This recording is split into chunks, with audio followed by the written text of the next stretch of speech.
এই স্বল্প কর্মব্যস্ততায় এমন অনেক কিছু দেখেছি যেটা আসলে কখনো কল্পনাও করিনি। আসসালামু আলাইকুম, সবাই কেমন আছেন?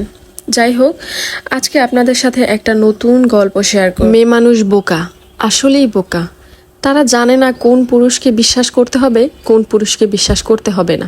তারা যখন ভালোবেসে সুন্দর একটা সংসারের আশায় একটা ছেলের হাত ধরে, তখনই সেই ছেলেটা তাকে কষ্ট দিয়ে কিছু না কিছু চলেই যাবে, কিছু না কিছু খারাপ করবেই তাদের সাথে। যাই হোক, দেখতেই পাচ্ছেন এখানে আমার বাবা আমার সাথে খুব কথা বলছিল। সে আমাকে অনেক বেশি মিস করতেছিল, যার কারণে সে আমার সাথে কথা বলতে বলতে তো অবাক। এনিওয়েজ, সেদিন ডিউটিতেই স্যার সেই কথাগুলো বলছিল।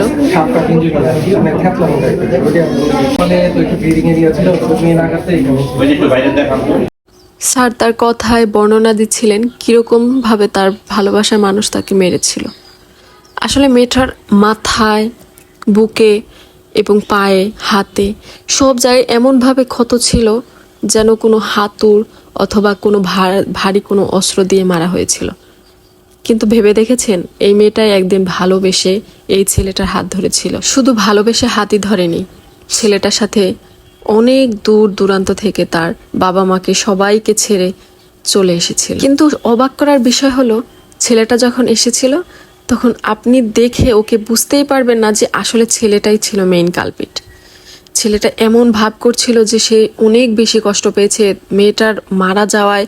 সে আগেই বুঝতে পেরেছিল যে মেয়েটা আর নেই, কিন্তু আমাদের বলার অপেক্ষায় ছিল।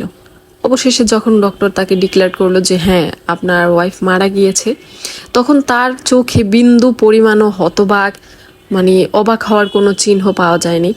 বরং সে খুশি হয়েছিল যে তার মৃত্যু কিভাবে হয়েছে আমরা সেটা জানতেই পারবো না, কিন্তু আল্লাহ ছাড় দেন, ছেড়ে দেয় না। অবশেষে সেটা জানাই গেল। আপনারা তো সবাই দেখতেই পেয়েছেন হয়তো বা নিউজ চ্যানেলে, যে জাহাঙ্গীরনগর বিশ্ববিদ্যালয়ে যে খুন হয়েছিল, মেয়েটার নাম আমার এখনো আপাতত মনে নেই। সে পেশেন্টটা নিয়ে আসলে অনেক কাদা ছোড়াছুড়ি হয়েছে। হাজব্যান্ডকে রিমান্ডেও নিয়েছিল, কেন মারা গিয়েছিল, কিভাবে মারা গিয়েছিল। সবাই বলেছিল যে ডাকাত পড়েছিল।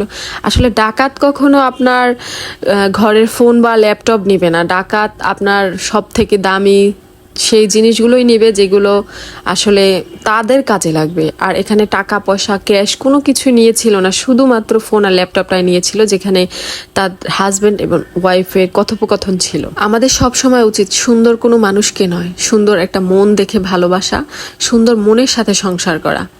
একটা সুন্দর মানুষ দেখতে গিয়ে বাবা মা এবং যে বাছাই করে সে বিপদে পড়ে, অনিশ্চয়তায় ভোগে তার জীবন, অনিশ্চয়তা থাকে তার মন।